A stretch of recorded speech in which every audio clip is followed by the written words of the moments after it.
Bueno, entonces va a comenzar el evento.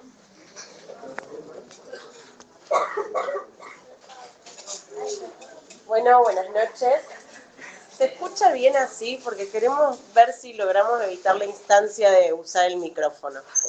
¿Escuchan todos bien? Bueno, antes que nada agradecerles a todos por venir. Me voy a presentar, en realidad mi trabajo hoy de la noche es presentar a esta muchacha que está acá al lado mío, pero creo que la mayoría ya la conoce. Mi nombre es Rocío Pagliari, soy escritora. Hace 3 años. Hace 3 años que tallereo con Joa. Y estar hoy acá es un desafío muy grande. Es un desafío muy grande porque me toca presentar a una persona que es muy talentosa, que no solo que tiene un talento, sino que además con este libro viene a traer historias que son necesarias, que van más allá de simplemente contar un cuento, una buena historia y pasar un buen rato, sino que son historias que uno realmente cuando las termina de leer se queda como, ¿no?, recalculando, repensando qué es lo que pasó ahí. Un poco eso, y otro poco que, bueno, siempre me pregunté por qué una escritora que estaba en Córdoba, en una ciudad con tanta literatura, con tantos escritores consagrados, eligió a una chica que recién estaba empezando a escribir, que recién estaba empezando a dar talleres. Cuando yo llegué a mis talleres, yo todavía ni siquiera había publicado mi primera novela, eso pasó bastante después. Ella vio luz, entró, confió en mí. No, ¿cuál era ese punto de encuentro que había entre las dos para elegir hacer un taller virtual a la distancia, cuando en su ciudad tenía tantos escritores para elegir a la vuelta de la esquina probablemente? Y pensando me di cuenta que lo que nos une es que las dos somos patagónicas. Yo soy de Río Gallegos y ella es de Comodoro Rivadavia. Y las dos venimos de una tierra donde parece que nada crece. No sé si alguien alguna vez tuvo la suerte de hacer alguna ruta patagónica, sobre todo el lado de la costa, no en lo que suelen pensar que es la Patagonia, que te dicen, ay, Bariloche, Villa Langostura. No, no. La Patagonia de la costa petrolera, minera, con la ruta larga, que son 1000, 1200, 1600, 2000 kilómetros de Mata Negra. ¿No? Porque uno va en la ruta y lo único que ve por la ventana es Mata Negra. Y me di cuenta que ahí con Joa teníamos un punto de encuentro, porque las dos venimos de una tierra donde parece que nada crece, y donde lo poco que crece, crece con todo en contra. Y en eso nos acompañamos en ese proceso de laburo, donde ella venía semana a semana con toda la tarea lista, con que si yo le había dicho tenés que hacer esto, esto y esto, ella había hecho esto, esto y esto, y por las dudas esto otro también. Con mucha fuerza de laburo, con mucho talento, con mucho empuje, y eso me parece como súper maravilloso, más allá del libro y de todas las preguntas que después le voy a empezar a hacer de los distintos, pero me parece que cuando hablamos de literatura no es un dato menor que las dos seamos patagónicas, que las dos seamos mujeres y que las dos estemos escribiendo.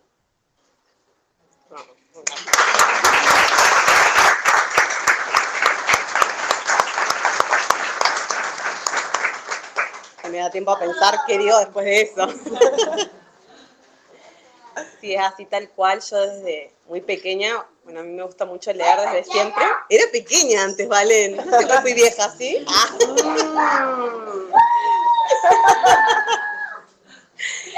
Siempre me gustó leer y siempre me gustó escribir. Yo tengo novelas guardadas que son horrendas, pero que escribo desde los 8 años. Y siempre creí que era como nada, escritora, viste que te suena a un sueño medio imposible. Y cuando pasa lo de la pandemia, que creo que a quienes tuvimos suerte nos despertó desde otros lugares, esto de estar encerrado y decir, bueno, verdaderamente, ¿qué quiero ser yo? Y si me hace feliz lo que hago, porque estamos en un punto en el que estamos muy, muy al borde de la supuesta muerte, ¿no? Y ahí conectamos mucho más con la vida, los que tenemos suerte de haberlo sentido así. Y ahí es cuando dije, no, realmente quiero ser escritora. Y Rocío me hizo creer que eso era posible. no solo un sueño, ¿no? Es como, sí, puedes ser escritora, sí lo puedes publicar. Y bueno, y creo que ese también fue nuestro encuentro, el enseñarme que sí se podía concretar sueños, re cliché, pero sí. Así que bueno, también gracias por eso.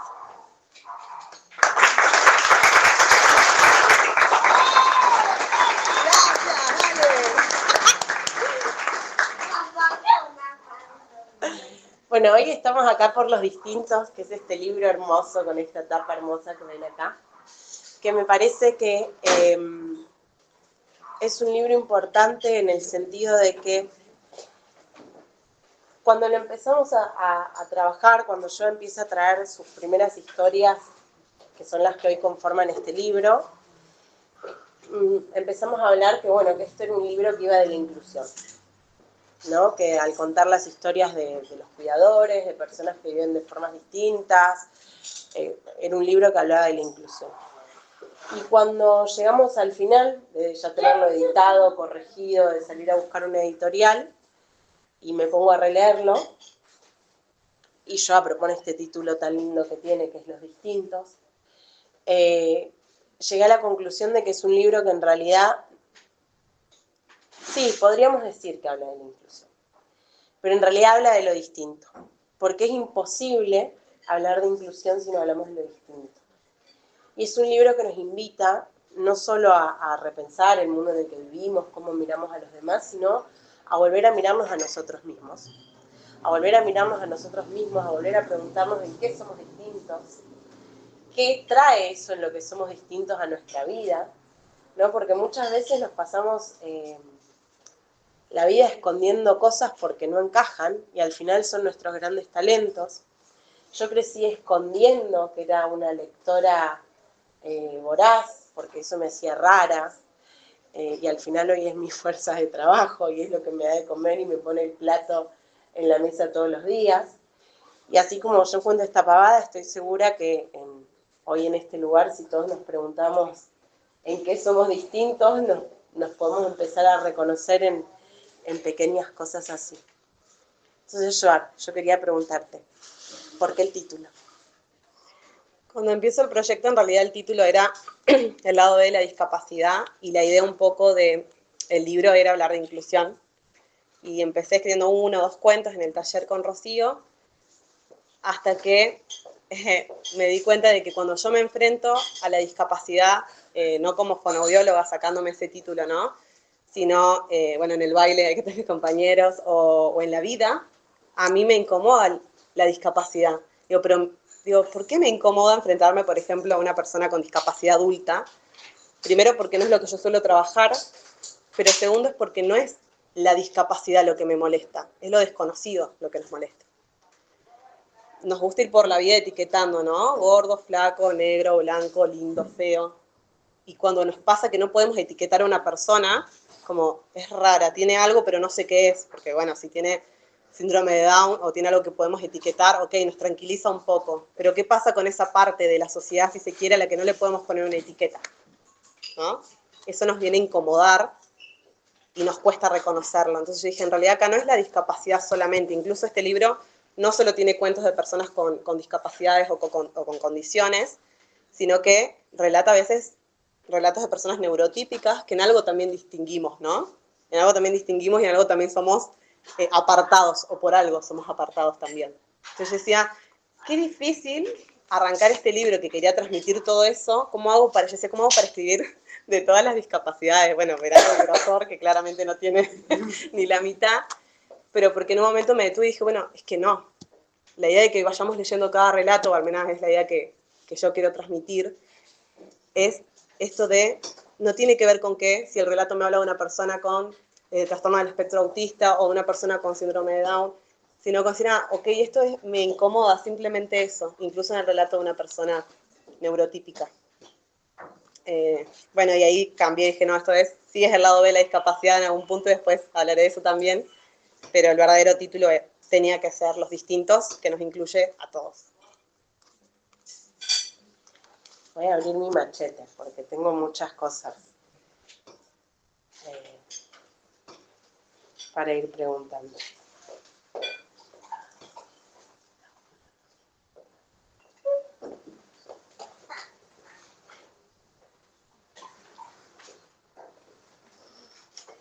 retomando esto de que en realidad somos todos distintos, hay uno de los relatos que se llama Milena y Pablo, que a mí me gusta mucho porque nos pone de frente con esta idea de que hay cosas que cuando las hacemos, no estaría encontrando la palabra, de que hay cosas que cuando alguien neurotípico las hace no es tanto drama, pero de repente cuando una persona que enfrenta la vida con una discapacidad las hace, son un dramón, son un temor. Como que hay muchas veces lo cotidiano en nuestra cabeza no puede ser lo mismo para todos, ¿no? Y les voy a leer un fragmento de Milena y Pablo que dice así. Ya nos habíamos besado antes. La profe nos había encontrado en el patio del cole unas tardes atrás y habló con la directora, con el cura de la escuela y con mis papás. De ahí el posible cambio de escuela. Entiendo que las escuelas religiosas sean conservadoras, pero Camila y Esteban también se besaban en el patio algunos recreos y nadie había hecho tanto escándalo. Bueno, este es uno de los relatos de la primera parte del libro. El libro, bueno, después lo van a ver, se divide como en dos partes.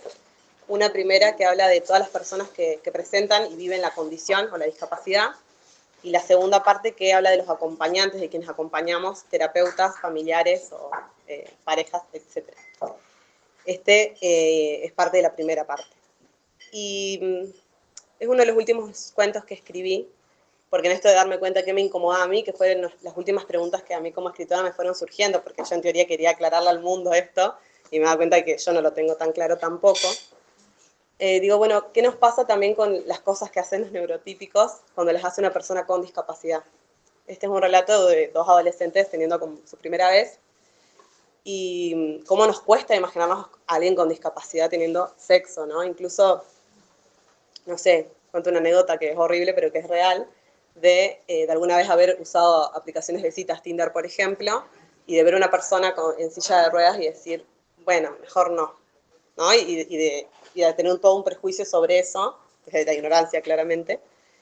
Y bueno, este relato viene un poco a contarnos eso, que las personas con discapacidad tienen los mismos deseos, en este caso sexuales, digamos, y un montón de otras motivaciones que también tenemos las personas neurotípicas, ¿no? ¿Qué pasa con los adultos con discapacidad?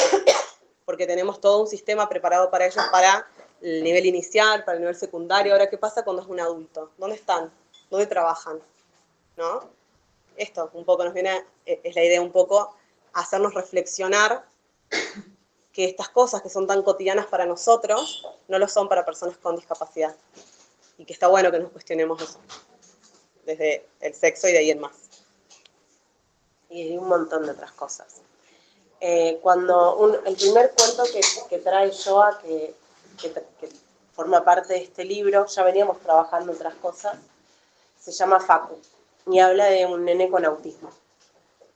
Cuando yo lo leo me emocionó un montón, porque uno de mis primeros alumnos, cuando empiezo a dar taller, que se llama Lauti, tiene Asperger.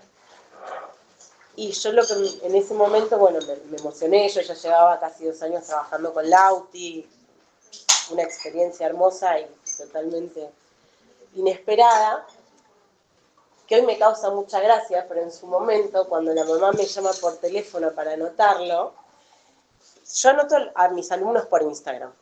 Entonces me escribe esta señora y me dice, bueno, quiero anotar a mi hijo, no sé qué. Yo pensé que sería como medio adolescente y le digo, pásame los datos y yo lo anoto.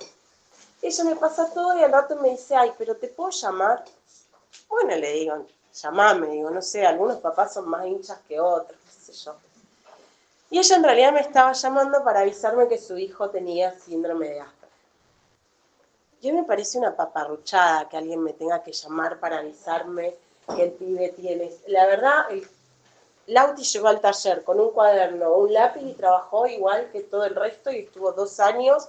Y Lauti también está dentro de mis alumnos publicados y en su momento, cuando la mamá me dice eso, yo me acuerdo que se me hizo un nudo en la panza. Yo le digo, no te preocupes, vos traelo y vemos qué hacemos. Y yo por adentro pensaba, ¿qué hago? Si yo no sé, primero que no tenía ni idea qué era, o sea, no sabía con qué me podía llegar a encontrar. Y segundo que por adentro pensaba, ¿y si yo no lo sé manejar?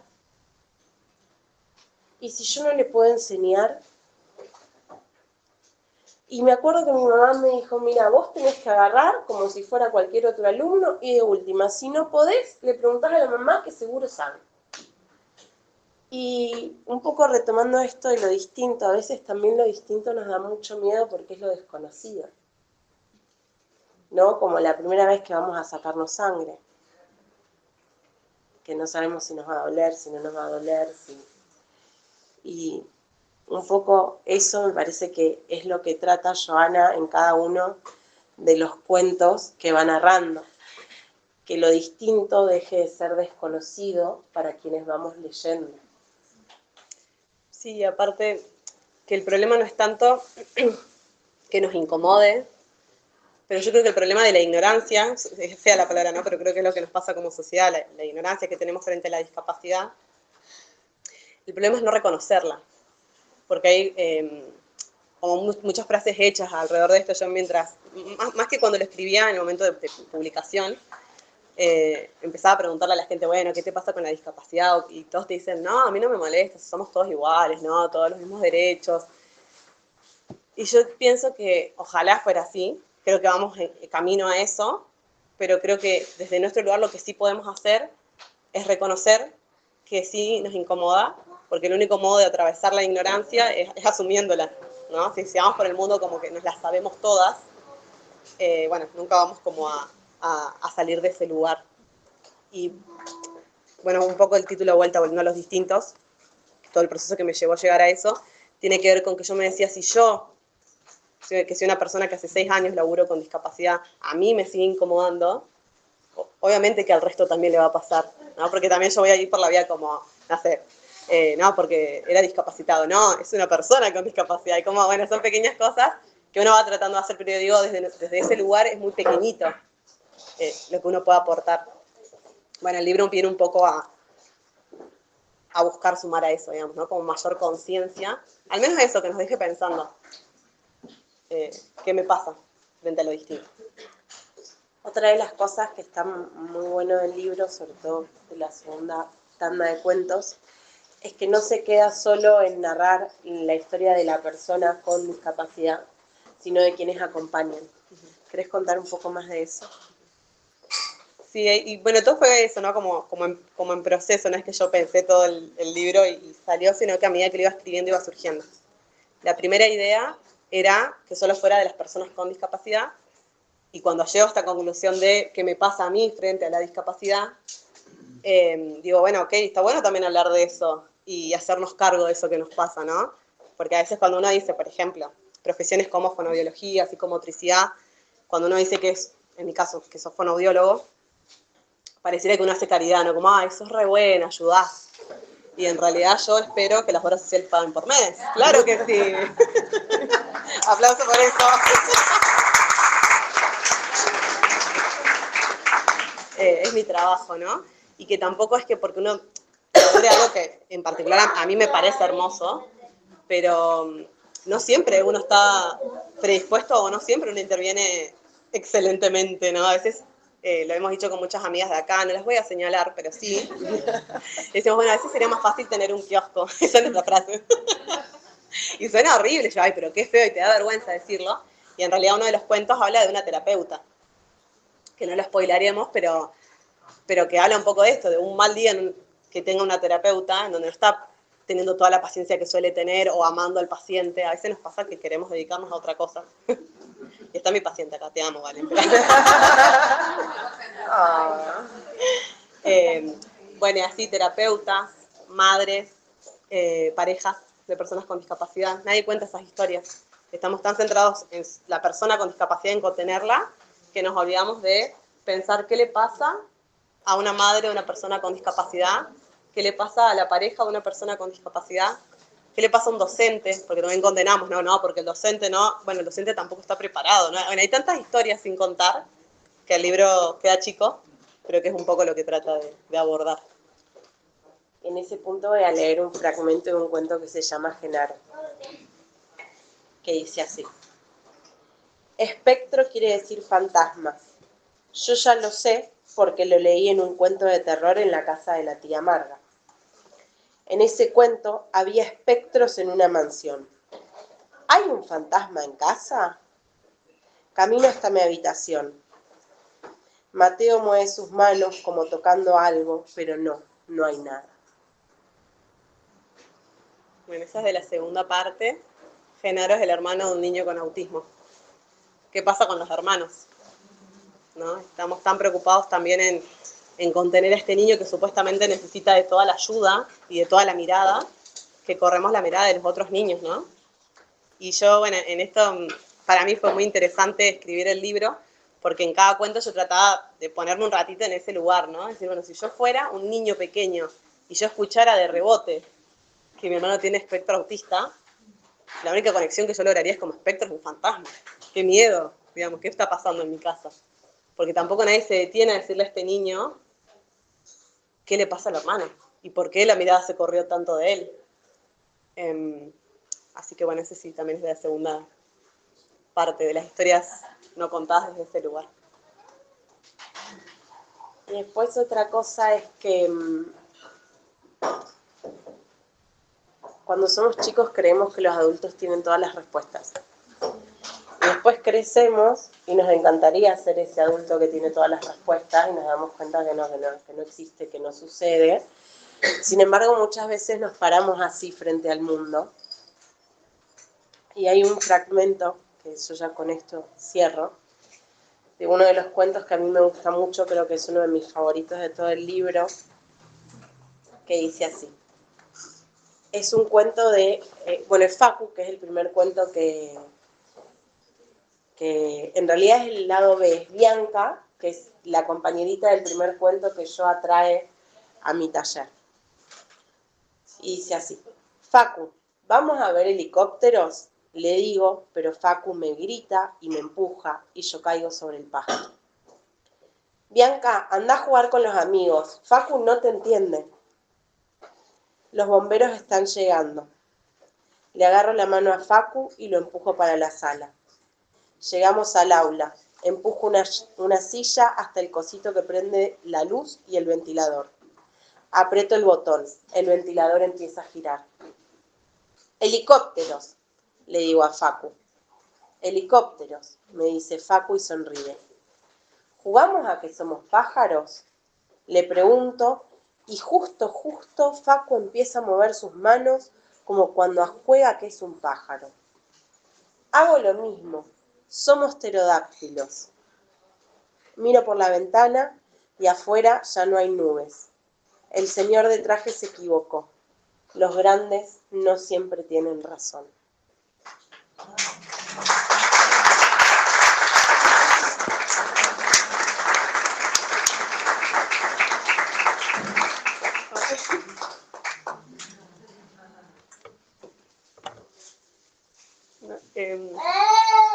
No, lloro porque es muy bueno mi libro.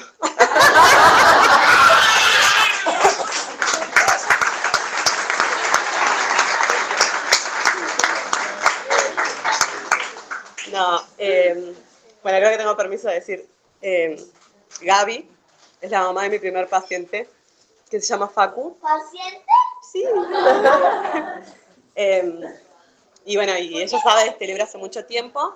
Me dejó dejar los nombres. Está Facundo, que es su hijo. Está Gaby, que viene a mostrar la parte de las madres.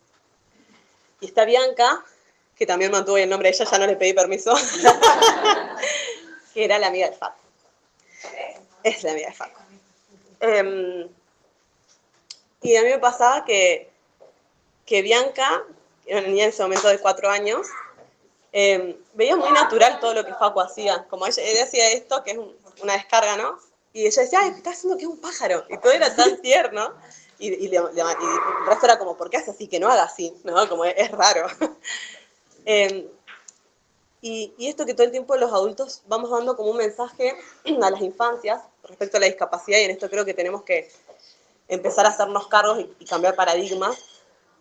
en donde uno le dice, bueno, pasa que él no entiende, bueno, no, pero no le hables porque no te va a entender. O sea, esas cosas las he escuchado tanto, sobre todo en los acompañamientos en colegios. Y los niños no tienen ese prejuicio. Los prejuicios de esas frases hechas que nos decimos fueron instaladas en algún momento por algún adulto que nos dijo que Facu es raro y que no es un niño neurotípico, ¿no? Y Bianca no tenía ninguna de estas etiquetas todavía, ojalá nunca las tenga. Y ella me enseñó un montón. Y ella lo manejaba al Facu, era más acompañante que yo. Y este cuento viene a contar eso, ¿no? Un poco que realmente el verdadero prejuicio frente a lo distinto es impuesto. Y ojalá, para nosotros es más difícil porque ya somos adultos, ¿no?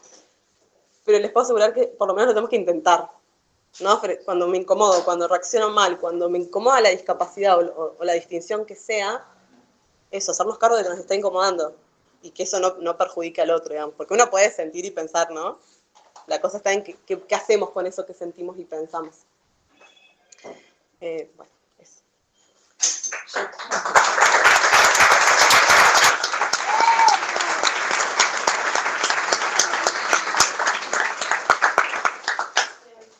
Bueno, y ahora ya lo último. Para mí es muy mágico que esté la Ro acá. Fue realmente ya previo a toda la presentación del libro, a que me lo aprobaran en la editorial. Ella ya tenía este viaje programado y así se dio. En Buenos Aires también estaba y acá también está conmigo. Y ella me enseñó otra cosa, que no sé si se la he dicho, que también hay una cuestión ahí como generacional en la que creemos que siempre necesitamos a alguien que sea más grande en edad incluso, con toda la trayectoria como para que uno logre grandes cosas, como que necesitas y a veces sí, ¿no? Yo lo he necesitado también. Pero también creer en los pares. También creer que entre nosotros nos podemos ayudar, ella incluso es más joven que yo. Poquito, pero Estamos ahí. empezar a creer en nosotros también, ¿no? Bueno, la Mira Caneire, las chicas de Juguemos que también creyeron en mí con mi primer cuento. Y bueno, eso, agradecerte que estés acá. Agradecerles a todos ustedes que estén acá. Más allá del libro, que es un poco la excusa, entre paréntesis, hay que comprarlo, eso está claro. Más una valija llena durante 20 cuadras. Y aparte aprovechan que se lo llevan firmado. Pero más allá de esto, me siento muy contenta de que esté lleno, por más que al principio me estaba estresando lo de la silla. Porque creo que en algo al menos nos quedamos pensando y que este mensaje, en algún lugar, ojalá que nos quede haciendo ecos, ¿no? Para la próxima vez, que nos enfrentemos a lo distinto y que nosotros sentamos también que somos distintos, empezar a valorar eso. Distinto no es malo, es lo que nos identifica.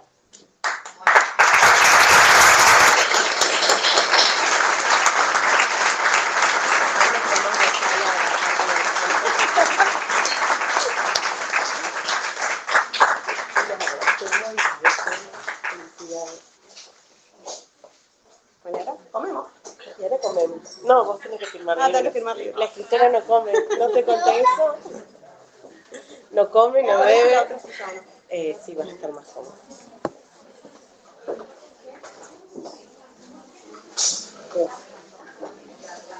¿Tenés lapicera? No, la tengo la mano. ¿Sabes que nos olvidamos las bolsas? No, sí, estaba en la valija. Yo no las metí, ¿eh? Bueno, vengan las dos. Nos olvidamos las bolsas. Y bueno, ¿cómo estuvo eso?